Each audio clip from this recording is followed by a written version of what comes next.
Hello, today is November 27th, 2015. I'm meeting today with Mr. Bob Strong at his daughter's home in Fort Collins, Colorado. My name is Brad Hoops. I'm the interviewer for the Northern Colorado Veterans History Project. Welcome, Bob, and thanks for sitting down today to tell your story. Nice to meet you, Brad. Let's start out if we could. This is a very timely day to start this. I was born on this day 90 years ago. Is that right? Oh, wow. Well, happy birthday. I was the original turkey. And where were you born at? In Lamar, Colorado. Lamar? Mm-hmm. My parents were Giles and Ruth Strong. Dad was a mail carrier, and we at that time, you know, if you remember, in the 30s, we had what we called the dirty 30s. Right, yes, and you guys are right in the ground zero.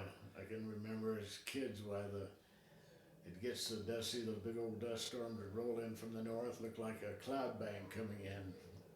Dark brown, black, gray, and it would be deathly still until it hit the room, and then it just like fans blowing in their whole directions.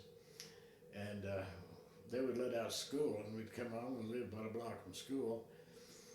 But we'd come home, and Mom would lay down on the floor, and Mom would cover us with towels over our face, you know.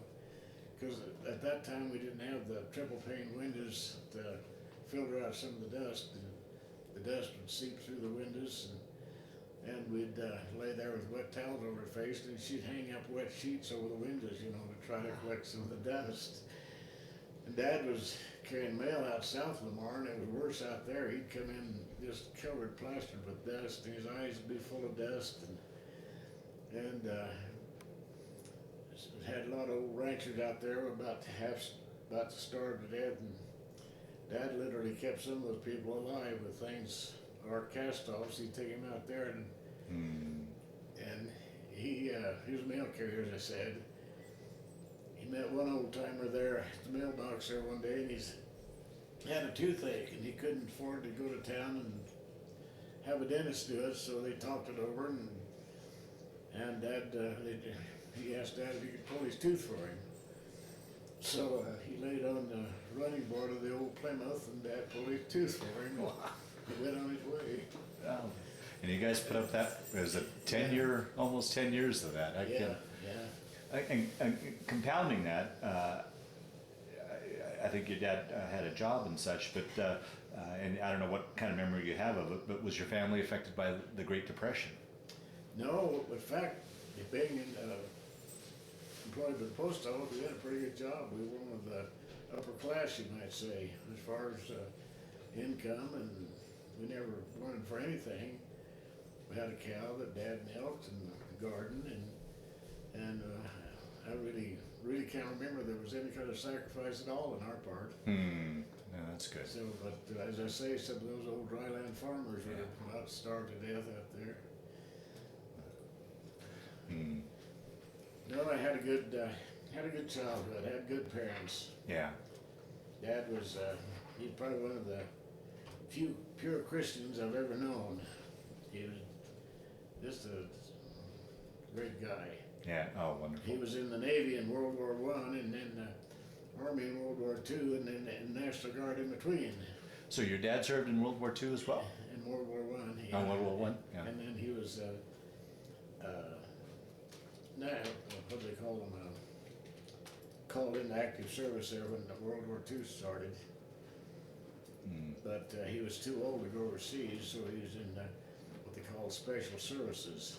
And he was a compound commander in a German prisoner of war camp in Concordia, Kansas. And that's another story there. He had an interpreter, a man by the name of Eric Koshin, who was a Yugoslav. And he spoke 5 languages. And his dad's interpreter there in the camp. Well, they became lifelong friends. And Eric came back after the war, I think 5 or 6 times to visit us and another family in Kansas. But and I still communicate with his widow in Slovenia. She's got to be around 95 now, but she sends me emails. In fact, I just looking at my iPad, and I've got 5 PowerPoint pictures from her. Oh, good time. And she really loaded me up with those PowerPoint pictures. Hmm. But So you grew up then and went through the school system there in Lamar? yeah, Okay. and I graduated in 1943. 43. Well, Yeah. let me back up then. Let's back up to December 7th, 1941. Do you remember where you were and what you were thinking when you heard about Pearl Harbor? Yeah, as near as I can remember, I was in a theater, and that happened in the morning. And I don't know if we didn't get the announcement. I was in the matinee. I went to a show that day, and it must have been the matinee before in the afternoon before I learned about it, or before it was well known. Because I remember they stopped the picture, and the manager came out on the stage and announced that Pearl Harbor had been born, and it just didn't register at that Right, time. yeah, you're just a 16-year-old kid. Until we began to see some of the newsreels, Of course, we didn't have the TV to Right. cover like we have today, but then it began to sink in just what happened. And after I heard Roosevelt's speech and read the newspaper's account, well, then it began to sink in. And I was only in 41, I graduated in 43, I'd have been a Sophomore? sophomore, yeah. Yeah. So I wasn't cannon fodder yet. Yeah, right. Yeah. But a lot of my friends began to go in the military at that time. What was it like there on the home front with rationing Well, and? I can remember the A stamps and all the gas stamps, and of course we had A stamps, and it only, I think as I remember, it only allowed to get 5 gallons at a time, I think. And then they had an F stamp for farm and T stamp for truck, as I remember, and I got an F stamp one time, and I think that enabled me to get 10 or 15 gallons. I felt like I hit an oil well. Wow. And then too, when my dad, he mobilized in 41, and my mom and sister, my mom never did learn to drive. She never did. And the girls, my sister, were too young, so I was the only driver in the family. And Dad had bought a new Plymouth just before the war. His mail carrier, and he traded cars about every other year because he had so many miles on it. Well, he didn't have much of a choice when he bought the last car in 40. I guess in 40, yeah, it was a 41 Plymouth that he got was the last car. And it so happened it was a deluxe model that had all the bells and whistles on it available at that time, and something Dad would never buy if he had a choice. But it's a two-tone maroon and gray, and it had fender skirts on it and all kinds of things that Dad would never buy if he had his choice. So that was my car until I was in the Navy, see? Then I remember one time somebody hit me in the right or the left rear fender, and it damaged that tire when they hit me. And that was just like losing an arm, when you lost a tire in those days. Yeah, yeah. But I guess I found the tire and got the car fixed and went on with it. And then I sold the car after the war for more than I paid for it. It's $995 for this Plymouth, see? And I think I got around $1,400 for it after the war. So you graduate in 43. Take your story from there. Did you go into the service right away, or what was that? I can't remember when I actually went to. Well, and first of all, let me say this: that I was a draft dodger. I joined the Navy to stay out of the Army because I had been around. Dad was in the National Guard, and I'd hung around the Army so much I knew that it didn't appeal to me at all. So I joined the Navy, and I first started trying to get in the Navy in this right after I got out of high school, and it seemed like I think I had to lose some weight, and I've been trying to lose weight ever since, see, without any success. But anyway, I was finally went in the Navy in October that fall, just about a month before my birthday. I was still 17 when I went in the Navy. See? So did your folks had to sign for you Yeah. then? Okay. Yeah. And then I went through boot camp at Farragut, Idaho, and. And how was that? How was that transition from civilian life into military life for you? Well, it's kind of a rude awakening, you know. You just don't, they don't baby you much when you get in the military. I remember we had a drill instructor that he liked to carry a wooden sword, you know, to parade around with and do his thing, you know, when he's trying marching and I can remember had one kid, big old awkward kid from Oklahoma, that he never could get things quite right, and this drill instructor went to hit him over the butt with a wooden sword, see it? Sword was splintered in 100 pieces, and he must have had a room full of wooden swords because he had a new one next day. Now, when you went off, did any buddies go with you, or did you go off solo? No, I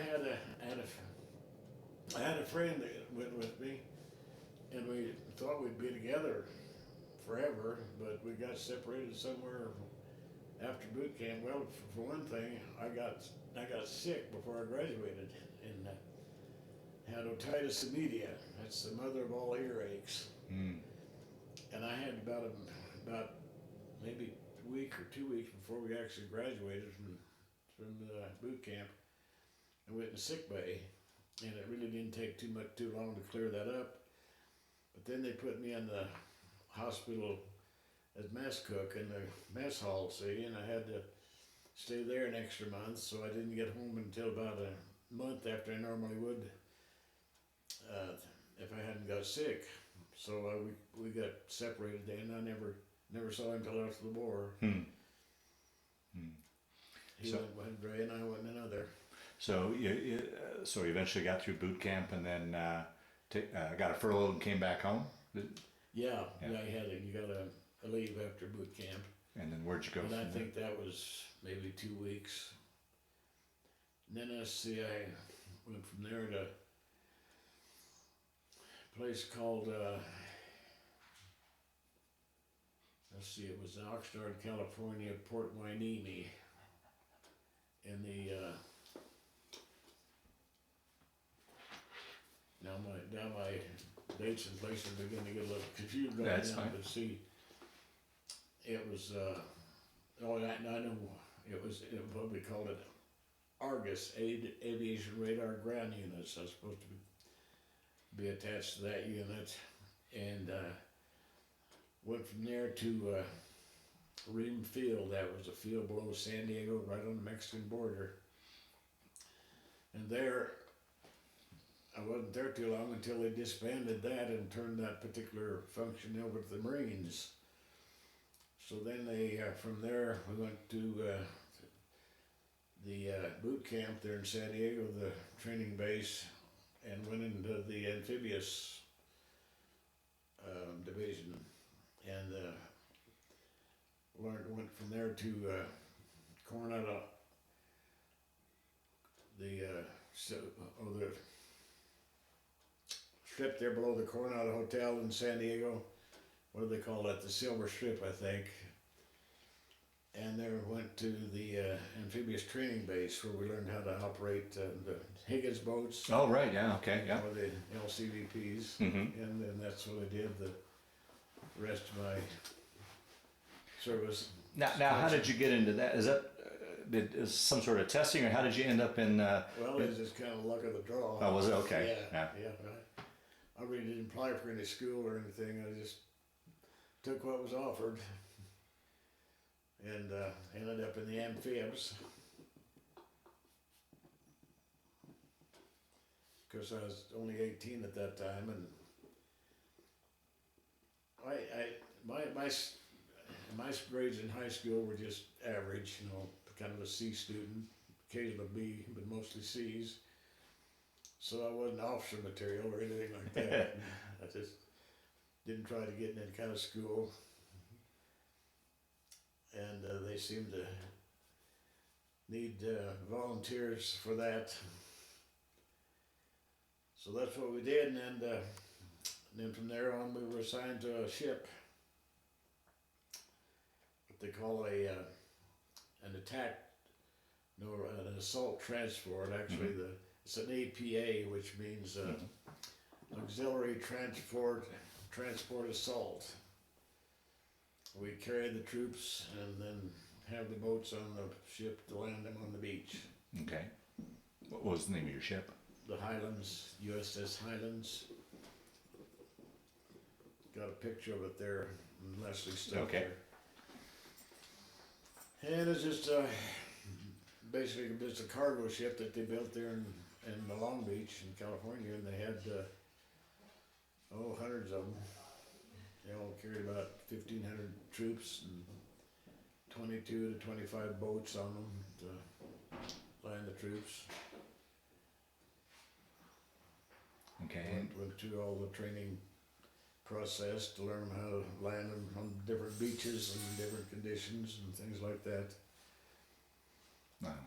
There in San Diego, where we learned how to beach them by sometimes if you get crossways in a wave action as you come in, the big breakers, well, it'll broach your boat, throw you up on the beach sideways, and then you're stuck. So they had a big, what we call them a gurney, kind of a rack towed by a caterpillar, and they'd come out there and pull this rack over you and then hook you up and pick you up and put you back in the water again so you could back out. Well, on the enemy beach, if that happened to you, well, you were just stuck, see, and you got back to ship best you could. Talk about, explain to those that watch how, here's this boat that goes right up onto shore. Explain, once you're on shore, how you get back out, the whole process of how that works. Well, of course, you got reverse on them, Yeah.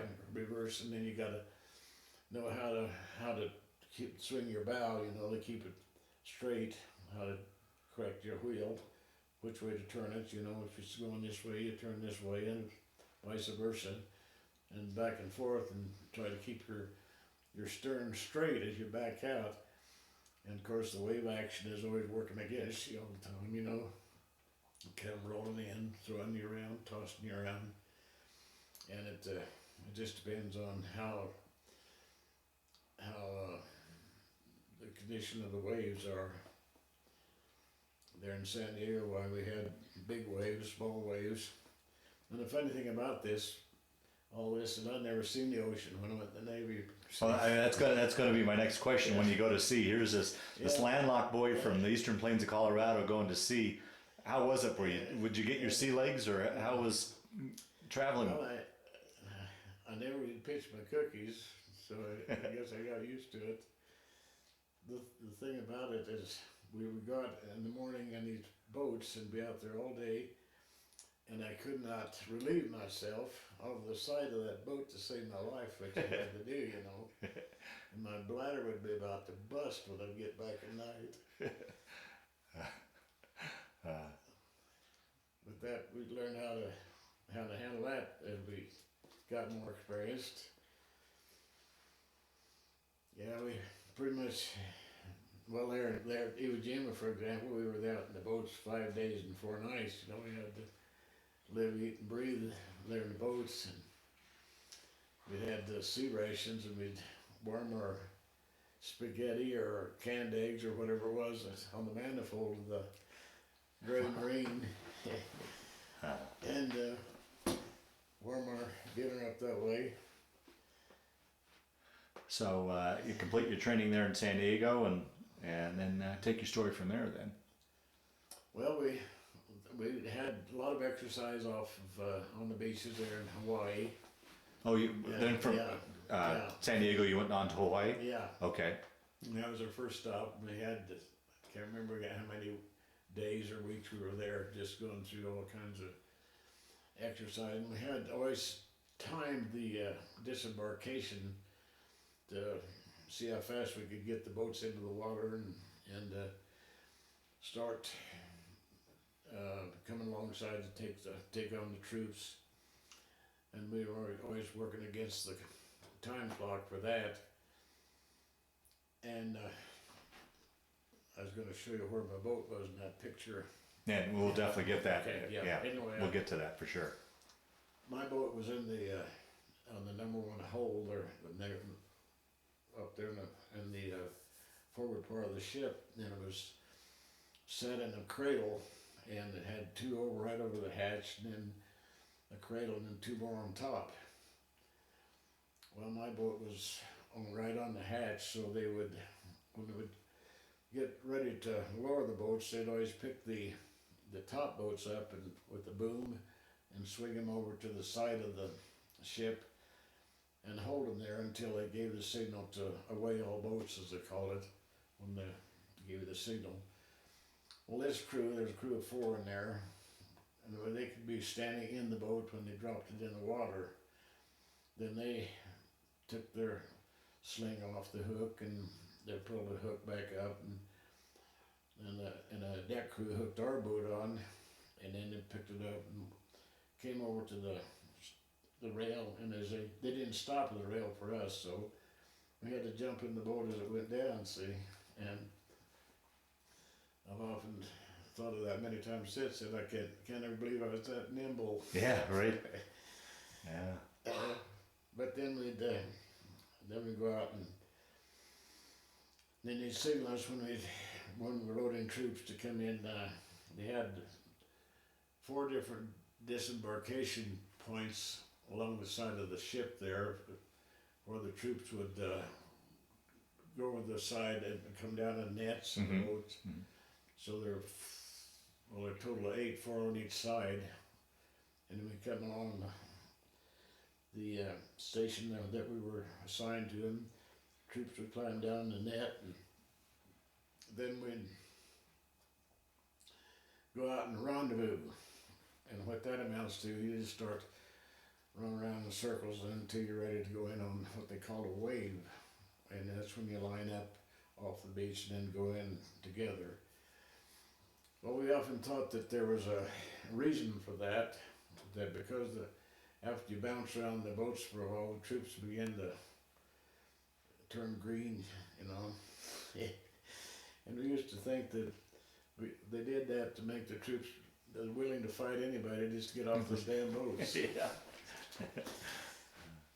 Because I had a little pail, and if I'd see one of the troops getting sick, I'd toss him the pail and see if he could upchuck a net rather than in my boat that I had to clean up after they left.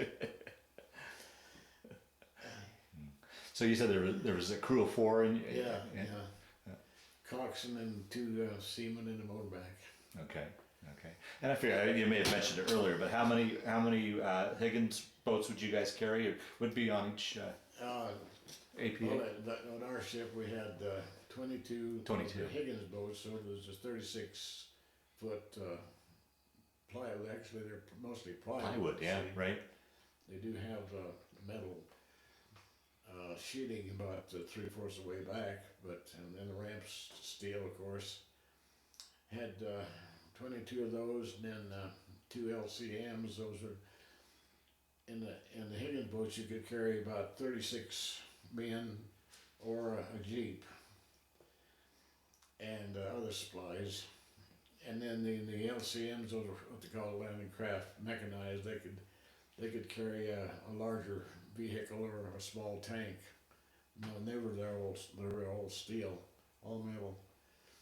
And then we had 2 command boats that the officers, they didn't have a ramp in them. They were just conventional boats. So there was a total about about 28 boats. Okay. On the ship. And how big was the crew of the Highland? It's few over 500. 500, yeah. And talk a little bit about life on the ship when you guys weren't part of an invasion, when you were just out to sea traveling. What was the food like, your living conditions? What'd you guys do when you weren't on duty? I had a friend that was a pharmacist mate, and in the pharmacy he had a refrigerator with a freezer compartment. And he had Kool-Aid mix, and he'd make freeze popsicles in the freezer, and those tasted so good out there in a hot Pacific Island, you know. They were really tasty, really welcome. And then too, sometimes they'd have spaghetti, and we didn't care for their spaghetti sauce, so Joe would make his own spaghetti sauce, and we'd get some spaghetti out of the galley and eat in the pharmacy, see. So he was a good friend to have in that respect. Yeah. And then it seemed like we were always, if we weren't doing anything, it seemed like we were always chipping paint. Oh, okay. And I always suspected that they started chipping before the paint was dry. Sometimes it seemed like we were always chipping paint and painting the decks on the deck or over the side or. And I don't know if you ever read the book Mr. Roberts. I know, I'm familiar with it. He's got a phrase in there I've always thought about. You know, they lived in some kind of an old freighter there that they used in islands, and Mr. Roberts always wanted to get in action, and this old freighter was never close to any kind of action. You know, just boring detail. They had this. He described their detail as going from apathy to boredom with occasional trip to tedium. And that's kind of the way our life on the ship was a lot of times. Yeah. When we weren't actually getting ready for a landing. And when you had troops on there, why, it was pretty crowded. Yeah. In fact, our tables in the mess hall were designed so that you could, if they didn't have troops on, you could adjust the legs so you could lower them, and they had benches so you could sit there at the table. When the troops were aboard, why they were designed so you could stand them up and you couldn't sit down. You had to stand up to eat, see, so you wouldn't lollygag too long while you're eating your meal. In all of your travels through the Pacific, did you guys ever cross the equator? Oh yeah. You want to talk about I got pictures of that. the shellback ceremony and what that's all involved? Yeah, they gave you they had a regular formal-looking summons that if you were a shellback, and they would present that with you. My summons, that my crime was I was impersonating the royal baby. Of course, I always, you know, I had baby face, and in fact, I never even shaved until I went in the Navy. and I still had peach fuzz all on my face. So I was impersonating the royal baby, that was my crime. And they had different stations you had to go to. First thing you had to do is strip down just in your shorts and your shoes. Then I had to go before the royal judge, and they had a copper plate that was wired up to I can't remember just how they did it, but it was wired up to a button there on his lectern, you know, where you had to stand up in front of him when he's reading off your charge, and then he'd ask you a question, and when you tried to answer, he'd hit that button, see, and it'd send a little light shock through you, and you couldn't say anything. You just had to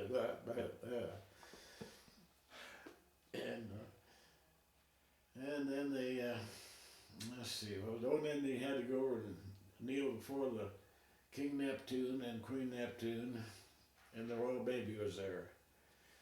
And the royal baby was a heavy-set, big old fat motorbike, and he had hair all over his body, see, especially on his belly. And they had to plan to use the morning's garbage, where he'd spread that over his belly, see, and then you had to kiss it. Well, somebody threw that overside, so they had to concoct up another vile tasted mess, grease and oil and whatever they could find, you know. You'd spread it on his belly, and then you'd go up and try to kiss it real gently, seeing, but he'd grab your ear and put you right behind his belly, cover your face. And let's see, then we went to where was it? The Royal Barber, I think, next. Yeah, the Royal Barber. And he had some of those dull old clippers, you know. I don't think they'd ever been sharpened, and he didn't take all your hair off, he just chunks of hair.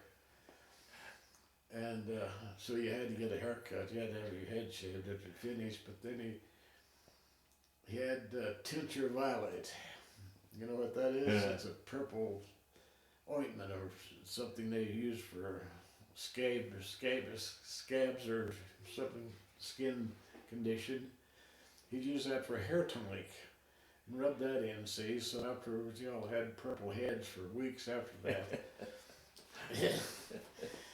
And let's see, then we went to the Royal Surgeon and they laid you on a regular operating table, and it was wired so that it was wired to a sword, and you lay there, and then also they'd spray you with water. See? And then when he'd touch you on your belly while you'd jump up on that table about that high, because again it was a light charge, see, just a good shock. And let's see, what else was there? Oh, there's several other stations that weren't nearly as violent as those were, but the last thing they did was they had a tank in the well deck when we were up on the boat deck, and this tank was right there at where the ladder went down, and so there was a little drop off there, and they had this tank filled with water, and it was about chest deep for the couple of we were at that time we were still polywogs, we weren't shellbacks at that time. Right. See? Well, I had a couple of shellbacks in there in this tank, and they set you on a little chair that was hinged so it'd fall back.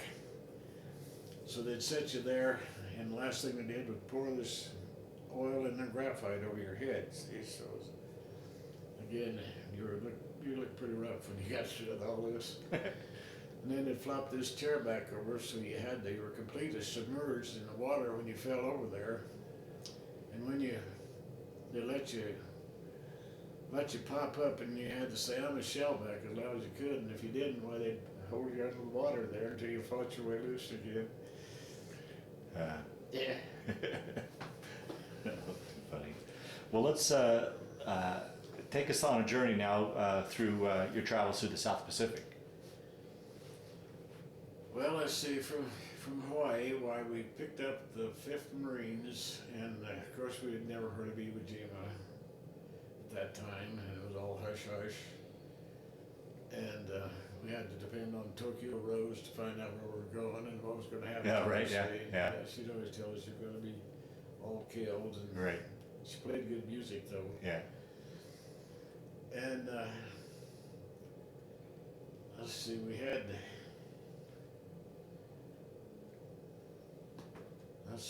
got going on our way to Iwo Jima, why we had a destroyer escort, and we had to run without lights at night, and the hatches going to the outside on the deck, when you'd open them up, where they'd turn off, and there was a red light that would illuminate the passageway enough so you wouldn't stumble around. But when you'd open that hatch up where the red light would come on, then you could get out on deck, and of course many times it was pitch black out there, and you just had to feel your way around if you went up on deck.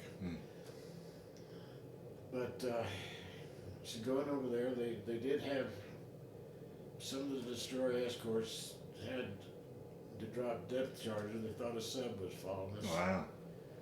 And we think that they knocked out a sub. Is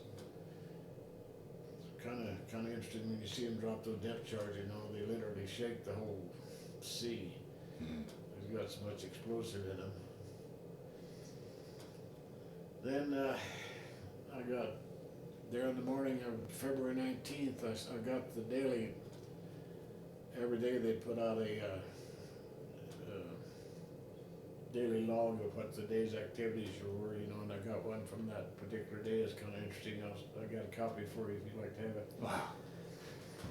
But got up at 2 o'clock in the morning, and the breakfast was at 2:30, and then from there on it goes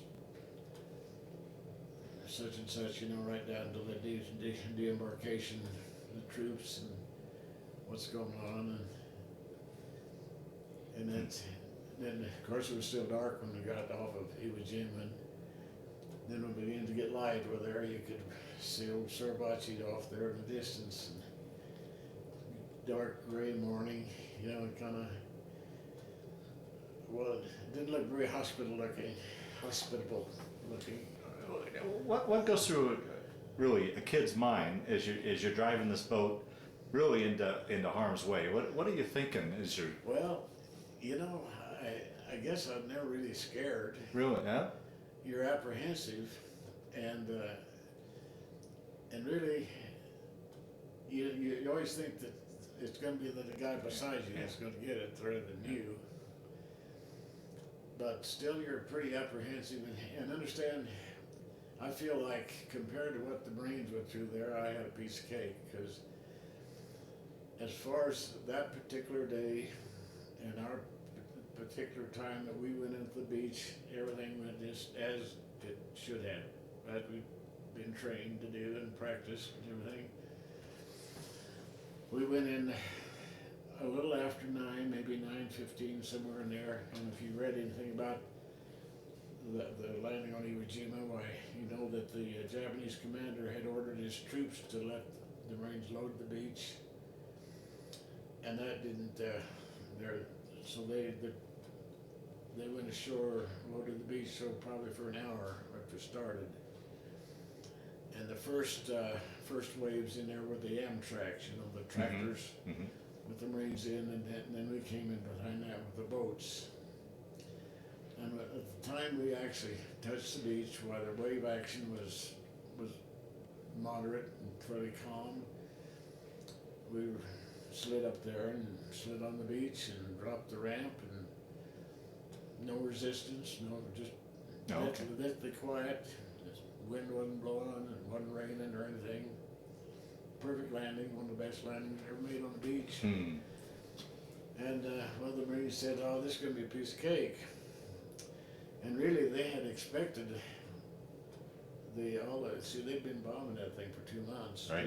just throwing everything they could at them. In fact, that morning before they went in, why they fired another 8,000 rounds of rockets in there, stuff on the beach. Just hardly anything on the beach that wasn't hit by some kind of shell fire. But unbeknownst to us, why there are lots of Japanese eyes watching us, because they were pretty well covered in. So we backed off, and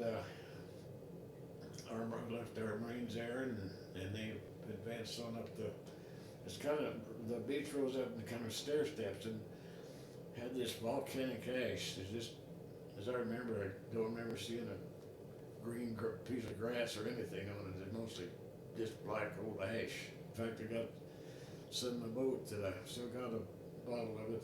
Oh, wow. Yeah, and so then we went back to ship and wasn't scheduled to come back until after 10 o'clock. About an hour later, well, we got back, and all hell had broke loose. They had started firing intensively at about 10 o'clock, see, then after the beach was loaded, and they were just picking them off like a shooting gallery. You could just see Marine dropping everywhere, and they'd thrown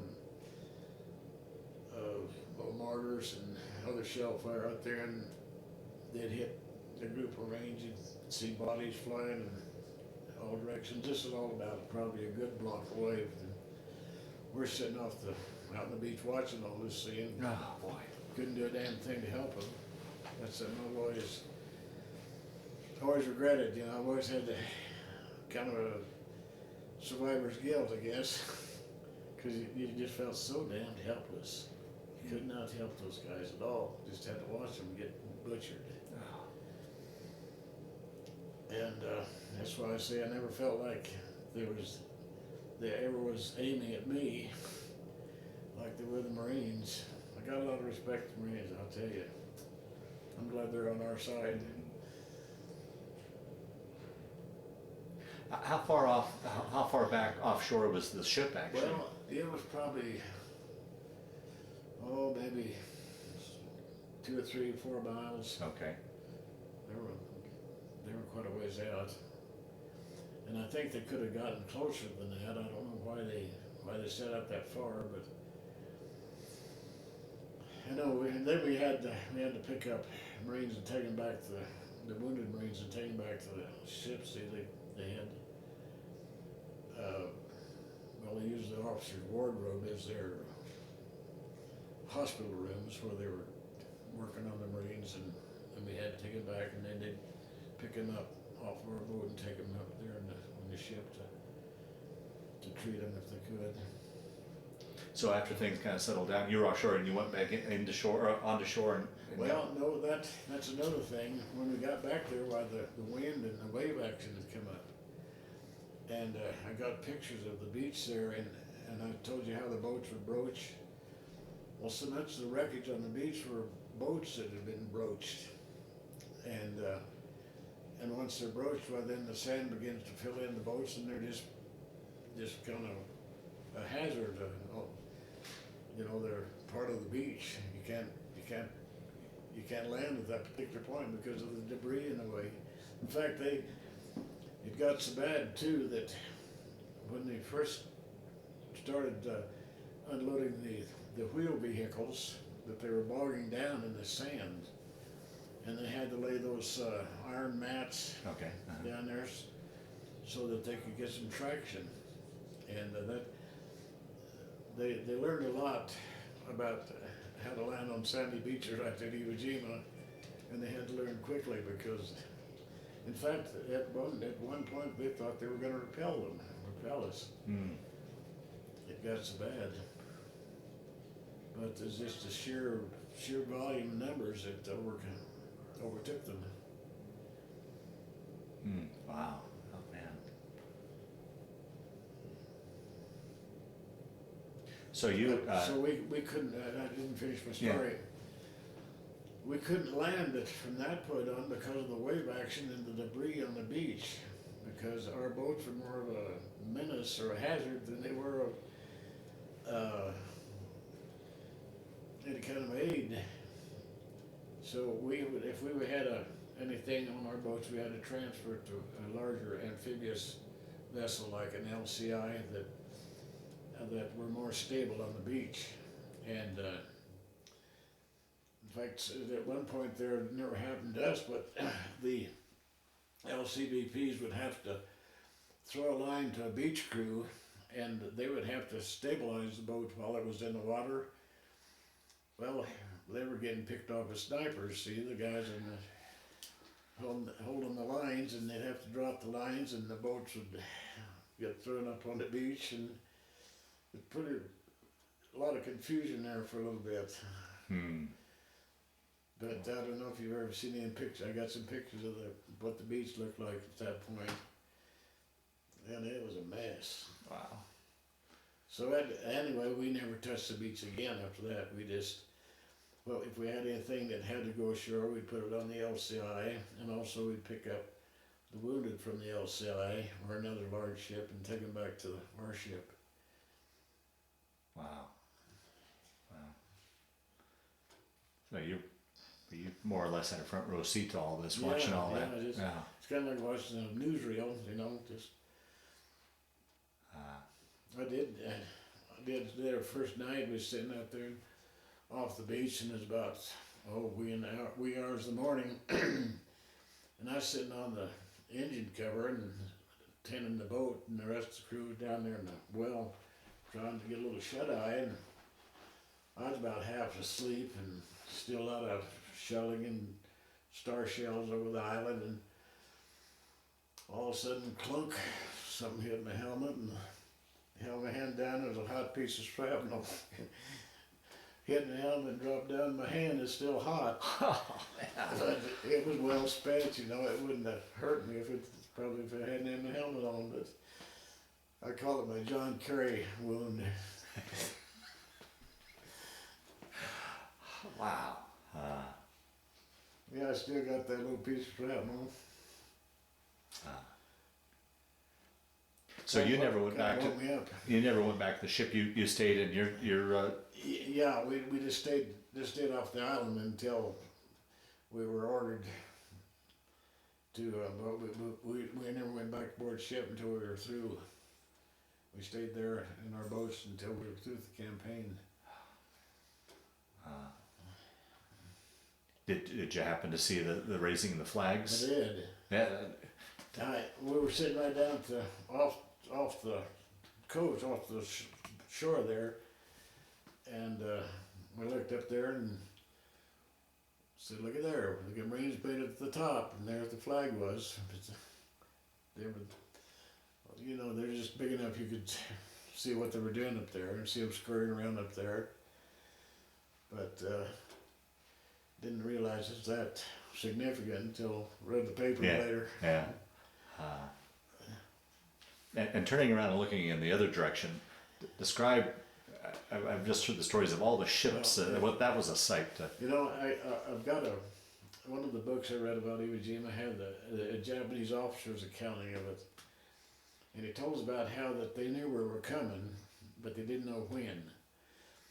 And the morning that we got there, and you looked out on the horizon, it just kind of makes the hair stand up on the back of your neck as to what kind of a sight he saw. Oh, Because the horizon was just covered with ships. I think there were over 500 ships out there, of all shapes and sizes. Wow. Well, there were 40 transports like ours. See? Yeah, just that alone is. Yeah. The number there. Wow. And I've also heard too the sound of the big shells flying over from the battle wagons and. Yeah. Well, when we went in, we came right across next to the Tennessee, and we're only just a short distance away from it when it let loose with a projectile, and that actually rocked our boat. And you could see the projectile just look kind of like a Volkswagen bug going toward the beach. Yeah, it went right over our heads. Wow. But as I say, it rocked our boat. Now, being out in your boat, were you getting any sort of news or updates on how the campaign was going? Did you have any idea what was going? No, we didn't. Yeah. We didn't have any kind of communications. The officers in the command boat, now they had two-way radios, and they're the ones that told us where to go and what to do and that sort of thing. So we just kind of laid around until they gave us an assignment. And same way, you know, we didn't feel like, well, they always say that the LCVPs were indispensable, but they were pretty dispensable because there are lots of them wrecked there. Oh man. In fact, General Eisenhower said without the LCVP we couldn't have won the war. The Higgins boat, see? Yeah. Oh yeah. Yeah. I think there's a lot to that. Now there in Okinawa, for example, there we were off of when the kamikazes were coming in, about 700 planes at a time. Well, let's finish on Iwo, and then we'll move to Okinawa. Okay. Yeah, I definitely certainly want to hear that, but I would make sure we finish that. Yeah, we were there maybe about a week at Iwo Jima. Then we took the wounded we had aboard back to Saipan, and then from there on we went down further down in the Pacific. You ever follow you know, in the First World War, I always felt like I was lucky that I wasn't in on the defensive end of the war. You know, at first when the Japanese were kicking the hell out of us. Right. While they were marching down the whole Pacific chain there and taking over all the islands and trying to control the whole Pacific. And then when we started to regain that, well, that's when really, Pillaloo and Tarla and Guadalcanal and places like that. Well, the Marines really were getting slaughtered down there, and they were pretty much on the defensive. Well, I always felt lucky that I was in there when we were beginning to kick butt and was on offense. We had, their Navy wasn't much of a threat when I was in, and the Air Force certainly wasn't much of a threat. And so I felt lucky that I was Right. that age that didn't have to Right. go in earlier. Mm. But then we just, went from, it's kind of hard. It seemed like from February until April, when we went to Okinawa, well, it was just a matter of getting ready for the next one. We had to go back. In fact, we went to Guadalcanal and we'd lost several boats there at Iwo Jima, mostly from wave action. Actually only lost one boat to enemy fire, and that was boat 13. And there were 3 of the crew killed, and they don't know how many Marines were killed when they got hit, but the survivor of that, he still lives in Indianapolis, and we used to have a ship reunion every year, and he's always there, but he joined the Navy when he was 15, see? Wow. And he's still there in Indianapolis. I got him on my email. I come communicate with him. But that was the only boat they lost to enemy action, was boat 13. Then they had a couple of lost to wave action. Just as I told you, they broached, and then our boat got pretty chopped up. We ran into an Amtrak there one night. We was right there and just laying off the beach and waiting for morning, and about half asleep, and all of a sudden a couple of lights turned on, looked like a car coming at us, and there was this damn track that their engine had failed them, and they were trying to, so we hooked on, towed them back to their LST, but while we were trying to get next to them to tie them up, why, they had these big iron bumpers on them, see, and he poked a hole in our boat. Oh, wow. How was it? I keep going back to this boy from the eastern plains of Colorado. Here you're halfway around the world in these exotic islands. Did you, when you weren't in action and were island hopping, did you have opportunities to get on shore and we there in the Philippines, we'd go ashore and collect souvenirs and native things, native made things, and can't remember other than Manila why we never was, and Honolulu of course. Yeah. But can't remember we were in any town other than Manila, and it was pretty ravaged at that time. Right. Well, the Japs hadn't been out there very long when we got there. And we were in the Philippines quite in fact, after we got finished with Iwo Jima and Okinawa, we were there in the Philippines getting ready for the big one. Oh, right. Yeah. And spent a lot of time in different islands around the Philippines, and even got acquainted with the little gal and her brothers, and still got her name and address. Wow. How was it? I apologize for keep coming back to your upbringing, but how was it adjusting to the climate and the conditions? And did you have any problems with the jungle diseases, malaria and such? No, I can remember it was awfully hot and humid, but as far as getting sick or really being really uncomfortable, other than just hot and sweaty a lot of times. Yeah. And having a cold popsicle every once in a while helped. But we did have, it got so hot below decks that we'd sleep in our boat a lot. We'd go up and sleep in our boat. Is that right? because it's cooler up on the deck than in our bunk. Well, take us now into the Okinawa invasion. Well, we got there in the first part of April. In fact, this happened on my own birthday, April 7th. We picked up the Army 27th Division. Can't remember now where we picked them up, but anyway, they were aboard, and the troops on our ship were assigned to take out an island called Tsukushima, and that was on the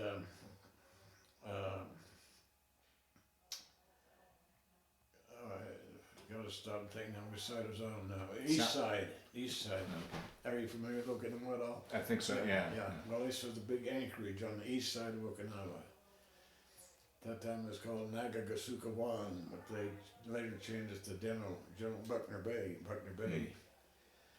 Well, this island controlled the entrance to this. There was a reef barrier on much part of it, and there's just a small opening into this anchorage, pretty nice natural anchorage. And I can't remember how many troops were on there, but they didn't feel like it was going to be much of a campaign, so they just signed our troops. So we didn't even land the troops. The troops were landed on an LST. So the troops had already been landed, and then we were starting to haul in supplies to them.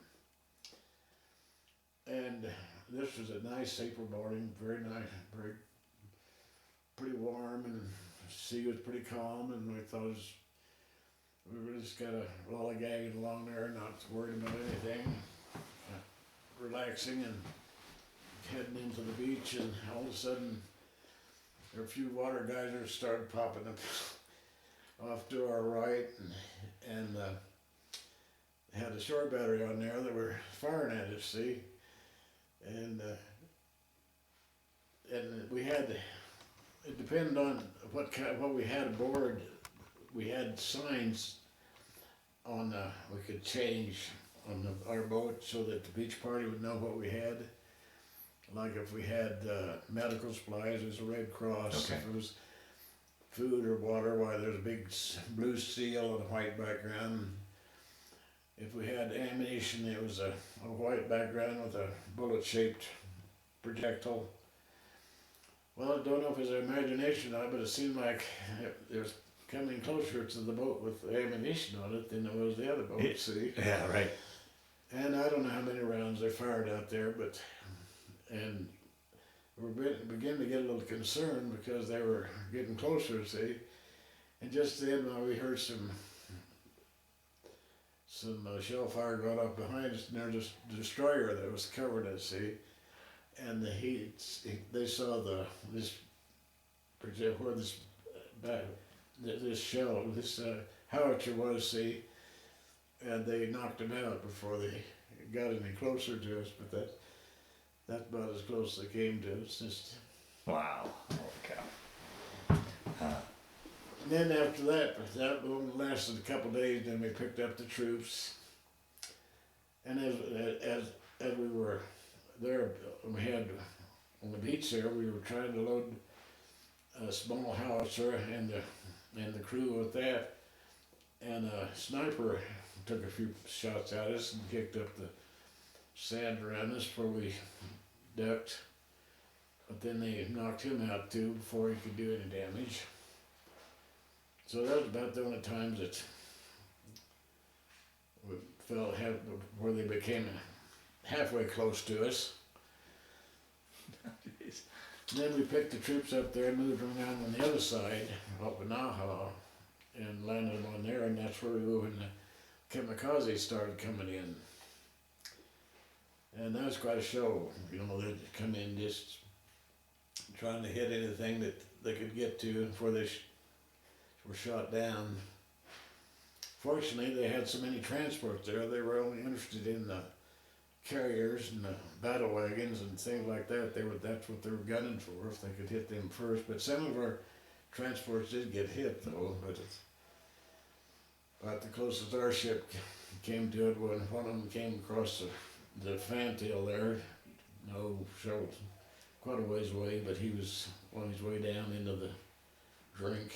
But we were assigned we had smoke generators on our boats, and if the air was real calm, boy, we could fire these things up, and then we were assigned a ship, and we'd circle around and generate smoke. See, to try to obscure them all we could.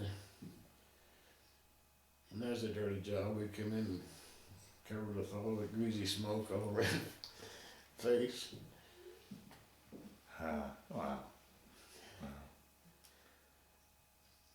So were you there for the whole Okinawa campaign then? Because that extended for quite a few months, right? Yeah. Oh, of course I mean, Okinawa was really a nasty one for the Right. Army and Marines. I mean, Yeah. they got a lot of casualties over that. Yeah, but we were far removed from that. We didn't. Well, we just, as I say, we just landed the troops there and then went back out, and we didn't get on any enemy action when we landed them, because the initial landing had happened a couple of days before we got there with our troops, so they were just more reinforcements than anything. But the beaches were pretty well secured when you land them. And then from there on, that was in April, and then May, and I can't remember just what we did until, let's see, May 45. Yeah, it was in September when we went in Tokyo Bay on VJ Day. Do you remember that day too, when VJ Day was there? Yeah, we went right past Missouri. We could take binoculars. Is that right? We take binoculars and see all the dignitaries on board the Missouri. Really? Oh, wow. Yeah.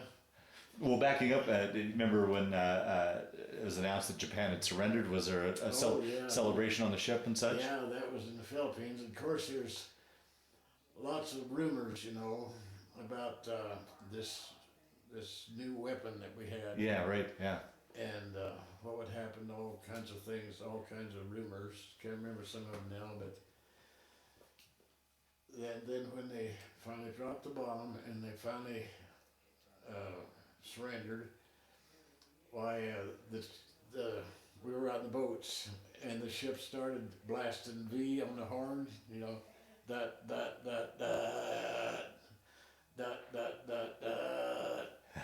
And that still sends them the thrill of hearing that, because we knew it was over then. Wow. Oh man.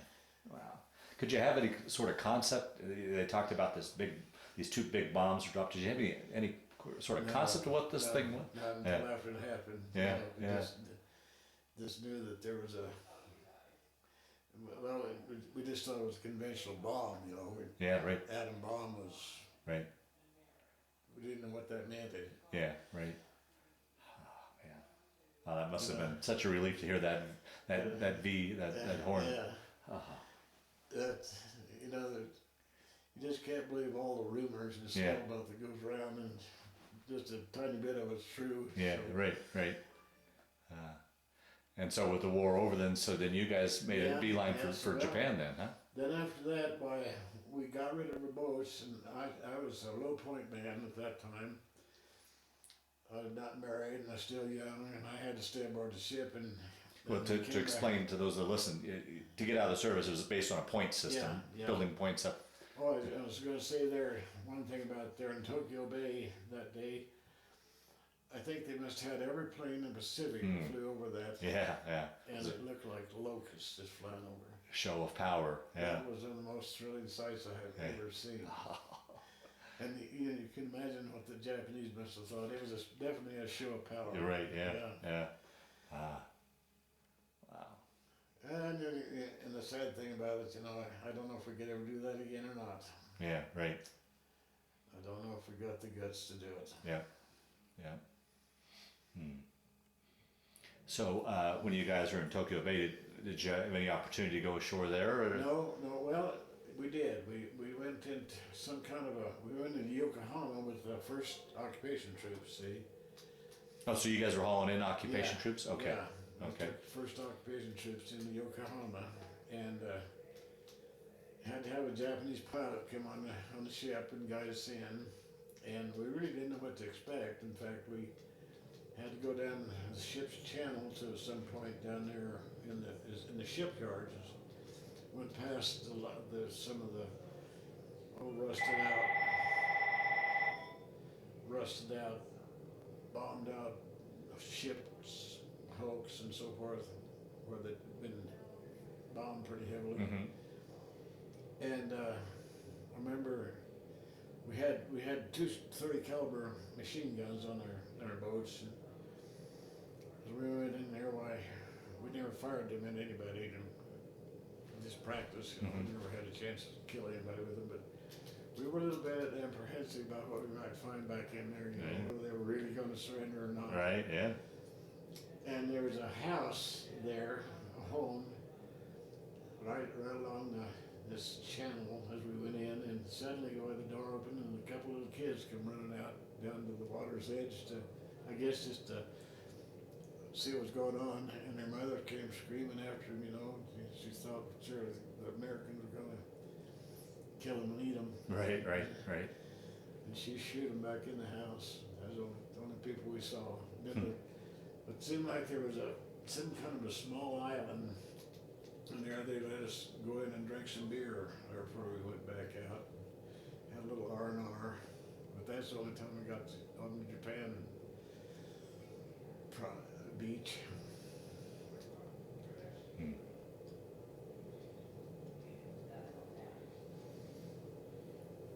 How many times did you deliver troops then? Did you make a number of trips? Then we took one load back, and then I had to come back again and get another one. Made two. That trip and then another one back, and got 2 times before I got out in May. Oh, May of '46. Yeah. Oh wow! So you were in quite a bit after the war got over. Wow. As I say, then the ship was decommissioned, and I helped commission it and they helped decommission it. Is that right? Yeah. And then they brought it back during the Korean War, and we had the ship was named after counties, and our ship was named after Highland County in Florida. And in Montrose County, where I live now, they had another ship just like it, named for the USS Montrose. And that crew had a reunion there here a few years ago, and I got to meet the old captain and some of that crew. I went to their reunion. Oh wow! And I asked him if he'd ever heard of the Highlands, and he said he had, and he knew about her, and that they had we put in what they call Red Lead Row there in Virginia, in Hudson, I think it's the Hudson River. I know where they store ships called Red Lead Row. Okay. And they had put her in there, and they said, they brought it back, and she was back in the Korean action for a while, and then they decommissioned it, and they thought they'd chopped her up for razor blades now. Oh right, yeah. They chopped her up.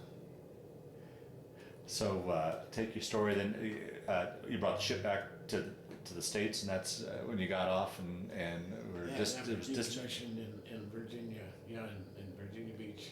Oh, so you brought her around to the East Coast. Through the Panama Canal. Oh, what was that? Talk about going through that. I've always heard that's a fascinating Well, trip. it's quite interesting. In fact, after being through there, I've often wondered how they get these large ships through, because our ship wasn't that large, yeah. you know, it didn't have any problem. But I can't imagine how they get some of those ships through there. Big cruise liners and things like that. Yeah. It's just squeaking through there. But it's quite a sight to see how they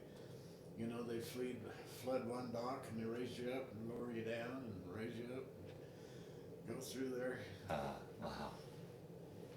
So you brought her onto the East Coast, and then were you discharged there, or did you come back to Colorado to get discharged? Let's see. Where was I? No, it seemed like I know I was was in California. It's what base was. okay. Where I was, because when I came back, well, I was a civilian. Because I flew back in an old DC-3. Oh, wow.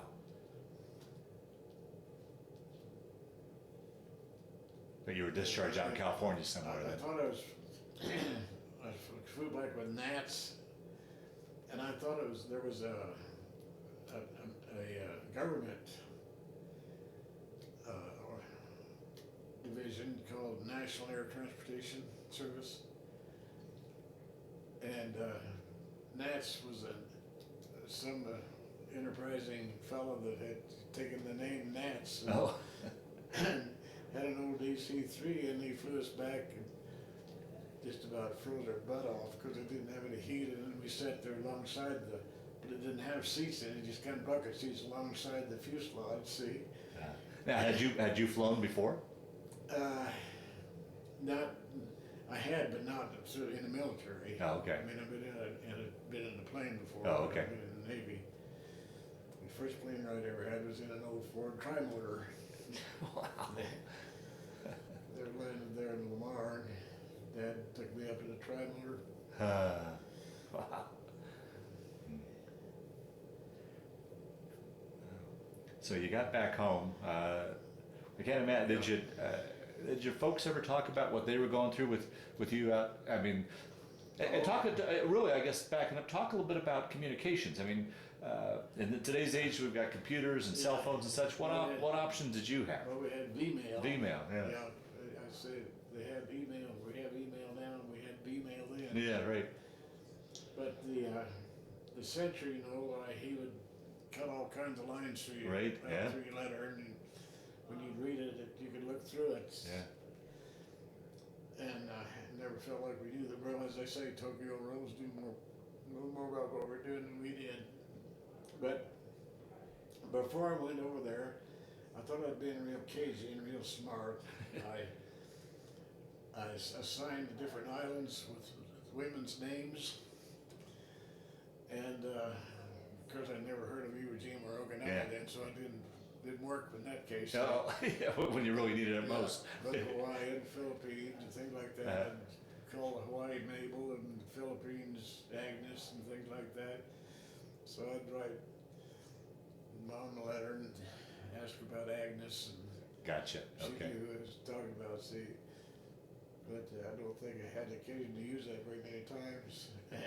And how was it? I mean, you guys are zigzagging all through the Pacific. But was mail keeping up with you, or how? Oh yeah, Yeah. yeah. We had. In fact, that was one of the things that for a pollywog, somebody that didn't know the rules of the sea, so to speak, why, or some green kid that was terribly homesick, why you'd have them stand up on the bow and watch for the mail boy. And you watch for the mail boy, and then the problem, that's where you get your mail. But if you don't see it, well, you probably won't get a letter. So sometimes you get somebody up there, stand up there for hours, looking for the mail boy,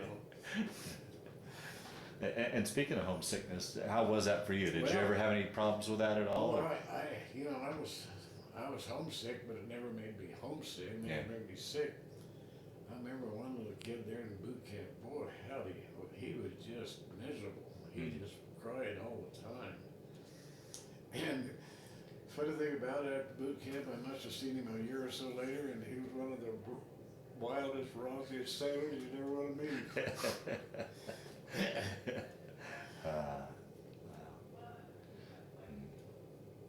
Well, let's take your story forward then. You're out of the Navy, you're back home. Take your story from there then. And I'll start that off with the question, how was that transition now, going from the Navy and everything you experienced on the island invasion stuff back to civilian life? Was it much of a transition, a change to get reacclimated? I guess I've always wished that I had stayed in 20 years. Oh, really? Oh. Yeah, because I had absolutely no idea what I wanted to do. Yeah. And I came back, and in '46, in that fall, I enrolled and went to the old Aggies, Here. Fort Colorado, Okay. Colorado Aggies. Took advantage of the GI Bill? Is that, yeah. Okay. And there again, I didn't know what I wanted to be or what I wanted to do, and I still don't know. Yeah. And so I was there one semester. I can't remember if it was semesters or quarters now, but you know what it is in the semesters? Semesters? What do they run on now? Semesters? It's semesters quarters? now, yeah. Semesters, well. And so I was only here one semester, and then I transferred back to junior college in Lamar. Mhm. And there I got my associate BA. And I said it more like associate BS because I really never very serious about school, see. And then from there on, I've been into all kinds of things. I always said I've never been a job hopper. I'm more of a vocation sampler. See? Yeah, okay. Because I've done a lot of things and never made a lot of money, but made enough to educate 3 kids and got enough to retire on if I don't live too long. Made it to 90. Yeah, right. So I guess I haven't been a complete bust. Well, let's talk a little bit about family. Tell about meeting Phyllis and then talk about the kid. Well, Phyllis, she met her in Lamar, where I was living at that time. That was my hometown. Yeah, was that prior to going overseas or did No, after? afterwards. Okay. No, I never knew her. Okay. And my mom was, you'd have to meet my mom. She was probably one of the coolest ladies I've ever known. Nothing worried her. Absolutely nothing. You know, whatever we're going to do is fine with her. But she's a great mom. But she just didn't wring her hands and worry a lot. But Phyllis, she was in school at the University of Denver, and she had to serve an internship in the radio. She was majoring in radio broadcasting, and she had to serve an internship in a radio station, so she came to Lamar. Ah. So I was listening to her on the radio probably 6 months before I ever met her, see. Yeah. This gal talking about women's things and recipes and all that. Can't remember how I actually met her, but the one from then after she left, finished in Lamar, her internship, she went to work for the radio station in Pueblo, KCSJ, and then I went up there to court her up there, and one thing led to another, and we were married in December the 2nd, 1951, and so far I've been happily married 12 years. 12 out of 64 ain't bad, is it?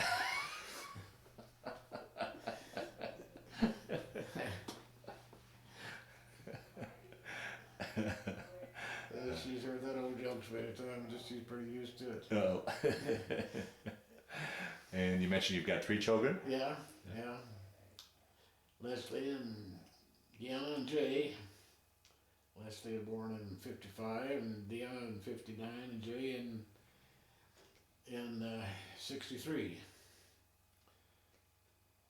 And I said, he works for Kaiser Permanente, and Leslie worked for Coram for many years. She does contract work for them now, as needed.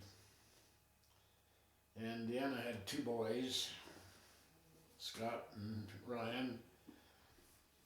Ryan is 6'2", and he's one of the most, not bragging because he's my grandson, but I'll swear he's a hunk. He is a good-looking kid, and you know he's got the 6-pack, and I tell him I used to have a 6-pack, but it's a keg now. Yeah, they're good boys. Now I often wish we had more grandkids, but Joyce and Bob never had a family, and Jay's a bachelor. He's married about 3 years, and right kind of chemistry wasn't there. We liked his wife. She's a nice little gal, and being a hygienist. And I guess we thought more of her than he did, but it didn't work out for him. So other than that, boy and I and the Schnauzer, still live over in Montrose, in the house, we've been there 45 years. Yeah. We're trying to find a place over here, but the real estate is just out of sight. We're kind of interested in out there in Sunflower. You familiar with that area up there? You know, I started watching that place when they first built it, about the first house. And I wasn't ready to do anything then. That's been probably 10 years ago now. Yeah. And that's my story, and I'm sticking to it. Okay. through the years, did I think you'd mentioned earlier, but did you have any sort of ship reunions, or did you keep in touch? You kept in touch with some of the guys. We had some good ship reunions. Yeah. Yeah, I had some great ship reunions. One of the most memorable ones was went to Indianapolis here a few years ago and had a survivor of the Indianapolis. You know, the cruiser. Oh right, yeah. Oh man, is that a chilling story? He talked to us, one of our dinners. That is really a chilling story. Ooh.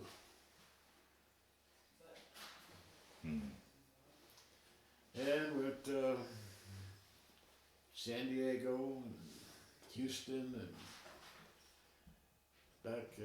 back east to Boston and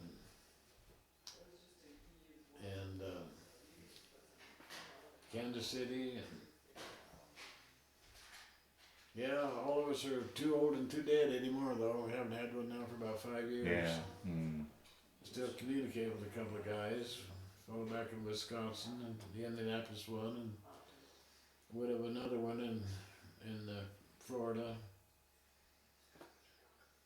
That's about all we hear from. Yeah. Well, go ahead. I'm sorry. This one back in Wisconsin, I just talked to him a few days ago, and he said that he can remember when our boat dropped in the water and spilled us in the water. That's it.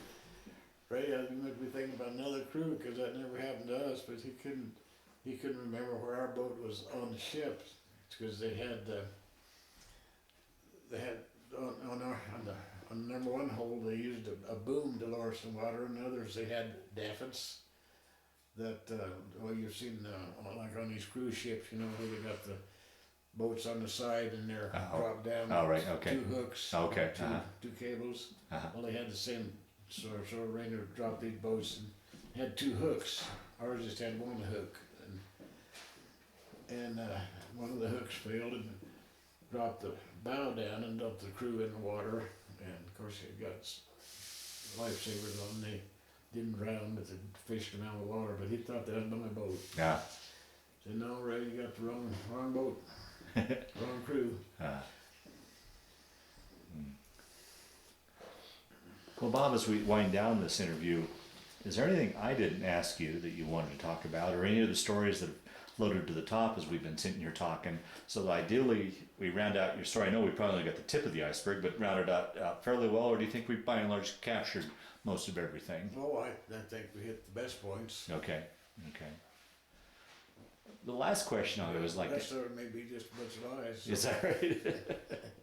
Well, the last question I always like to ask with these interviews, as you look back on that time in the Navy and everything you experienced, and you look at it, did it change your life, affect your life, play a role in your life, or was it just simply a chapter in your life that you went through? How would you answer that? Well, I think I really felt in my life, I was, I guess you might say, for the lack of a better word, I was kind of a nerd. Till I went in the Navy, you know, I wasn't especially a good athlete or a heartthrob or anything like that. Just a nerd, and I really kind of blossomed after I got in the Navy. Is that right? Yeah. And came back and went to junior college and played football, and I was really a different person. But I think it more maturity that might have happened anyway if I hadn't been in the Navy. So, But that really might say fine-tuned me. Yeah. No, I felt a lot of guys that, you know, they go into service and they hate every minute of it. But outside of some rather unpleasant things and dangerous things, well, I really enjoyed it. Yeah. I enjoyed the camaraderie and the diversion and excitement and going different places. And that's why I say I often wished I'd stayed in 20 years so I got to see more of the world. And the Navy.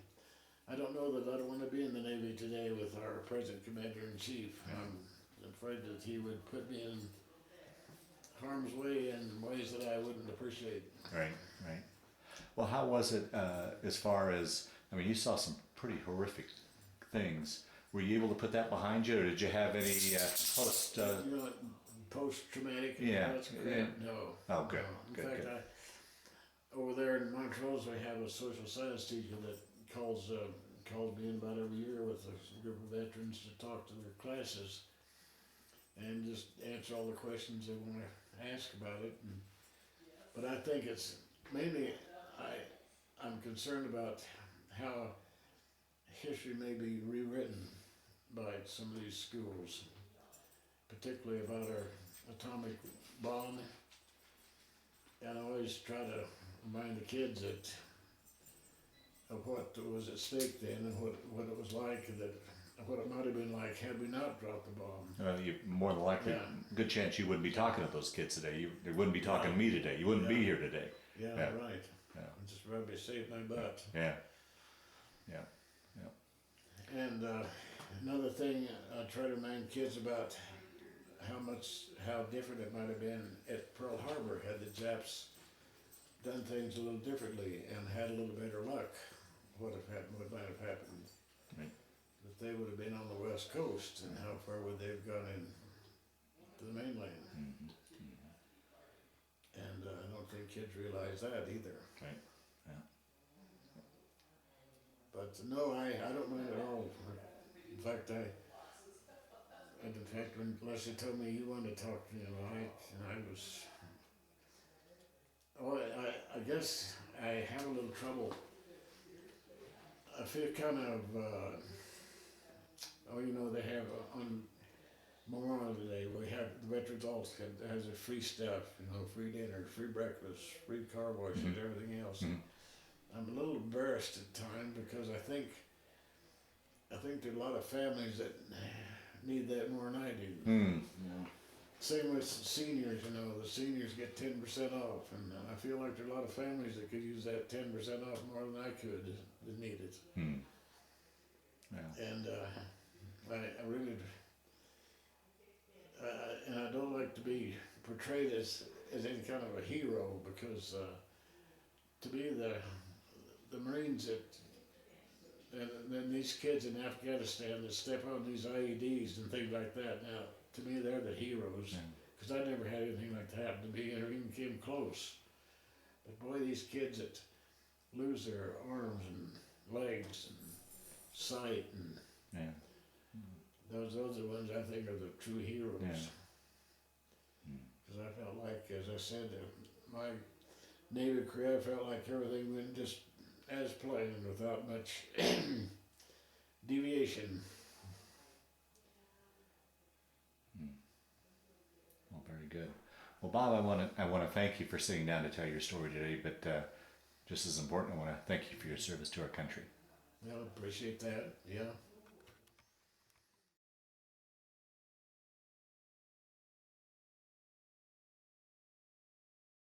The USS Highlands, APA 119. She lacked the speed and beauty of a destroyer and the glamour of an aircraft carrier. But that big A on the end of APA stands for assault. And the APA 119 played her part in winning the Battle of the Pacific. Her story concludes the battle invasion of Iwo Jima and the Battle of Okinawa, reaching a climax with her triumph entry into Tokyo Bay on VJ Day. In Tokyo Bay, the Highlands passed the USS Missouri while General MacArthur and other dignitaries were signing the historic documents officially pronouncing victory over the Japanese Empire. The APA was born in the early days of World War II. A stands for auxiliary, P for personnel, A for assault. Combined, the word means transportation, supply, and invasion. En route to the target, the AP was a tenement, a means of transportation and a weapon of war. Upon arrival at the scene of action, the ship became the means of supply, men, guns, and materials, the spearhead of the attack. When the essential of the war had been landed, the AP was transformed into a hospital for the sick and wounded. Now, you had mentioned that on one of the pictures it showed where your boat was. Is it on here? Yeah. My boat is So your boat was right there, you said? right. Let me The H on it. focus in on that. Boxy, unlovely, and wholly indispensable. ACA LCVPs turned the tide of World War II. The Highlands carried 22 of these LCVPs and landed on the beaches of Iwo Jima and Okinawa. Built in the New Orleans by Higgins Industries, the Higgins boat featured was its retractable steel bow, which doubled as a ramp.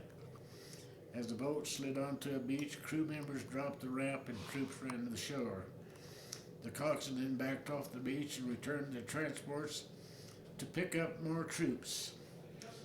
Many historians believe that without Higgins' uniquely designed craft, a mass landing of troops and materials on European shores and beaches of the Pacific Islands could not have been accomplished without a tremendously higher rate of casualties.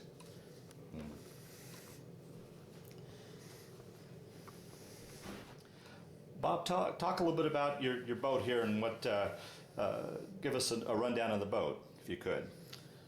Well, it's 36 foot long, powered by a 250 horsepower gray marine engine. Has a crew of 4 in it. Has 2 gun mounts there on the stern of the boat with 30 caliber machine guns. We never fired at anybody in anger, but they were there for target practice and in case we needed them. The ramp was manually controlled. You had a crank there right up next to the engine that the 2 crew would crank it up, and then to lower it, it had a trip lever there that when you kicked that way, the ramp would drop down by itself. It always dropped. That's as far as it would drop down, as straight out from the boat, so that the troops had a platform to exit from. It was. It didn't glide through the water like the modern speedboats you see today, and it's kind of like a box that pushed through the water rather than glided through the water. Mm-hmm. And when had troops on there, it was down in the water quite a bit because they had a lot of weight in there. But they were pretty dependable craft. And this is your position here, Yeah. Okay. Very good. Yes, this picture came from a book that I discovered a number of years ago. That it was quite a large book and very detailed about the Iwo Jima campaign. And while I was thumbing through there looking at all the pictures, I discovered that there was a picture of the remains of one of our boats that was hit by enemy shell fire, boat number 13, and 119 is that came from our ship, and -3 is every boat had numbers on it. My boat was 5 in this particular case. This was boat 13, and in this case, boat 13 was definitely unlucky for that crew. Yeah, right. When we came back after 10 o'clock, as I mentioned, the wave action had come up, and there was all sorts of debris on the beach from the damage that had been caused by shell fire, and the boats that were broached and stuck on the beach. And this gives you an idea what the beach looked like at that point. Yeah, no way you could land on that. Organized confusion. He was 17 there. And that was taken in about November of 1943. Okay. Maybe no, probably more like October. Right after. That's me, and the last car that Dad could have bought after the war started. That's the last car they made in that year. And it was a deluxe Plymouth with all the bells and whistles on it, and had things on it that Dad would never buy if he'd had a choice. But it was pretty cool. I was very popular with that car because I was the only driver. That picture was taken of Dad and me, I think, when I came home from after boot camp. And you can see there I looked like I was halfway skinny because I'd been sick because of that ear infection, and I did lose a little weight then. But that was probably taken in February, March of 44. Yeah, it's February 44 is what it says. February 4. No, it wouldn't be. Yeah, 40. Yeah, February 44. Dad was a captain at that time, and when he left the service, he was major. I think he was stationed in Concordia, Kansas when that picture was taken. He's home on leave. This picture was probably taken in 40. It says December 45. 45, December 45, yes. Yeah, after I was, I guess I was still aboard ship then, and we didn't decommission it until early 46. It was decommissioned. So I was home on leave, I guess, when that was taken. Had my brag rags on at that time. What they call it? This white, in the whites, I think I was maybe in Hawaii then, and down below was after at the last there in 46 before we discharged, or the last few months I was in the Navy, we got rid of the boats, and I went into a different division, S division, or ships division, and I made a storekeeper rate. And it had to do with managing the ship's property and things like that. Okay. This picture was taken at the Brown Palace Hotel in Denver when the president was here for a fundraising event for Marilyn Musgrave in November of 2005. This man I was with was a man by the name of Bill Sumner. His son-in-law was a rancher, and he paid for this visit with the president, and I have no idea how much it cost him, but he did that for his son-in-law and me, which I've always appreciated. Oh, wow. Wow. This is a picture of the Strong family patriarch. Highly prestigious man, a pillar of his community, and a genuine ham. Or spam, rather.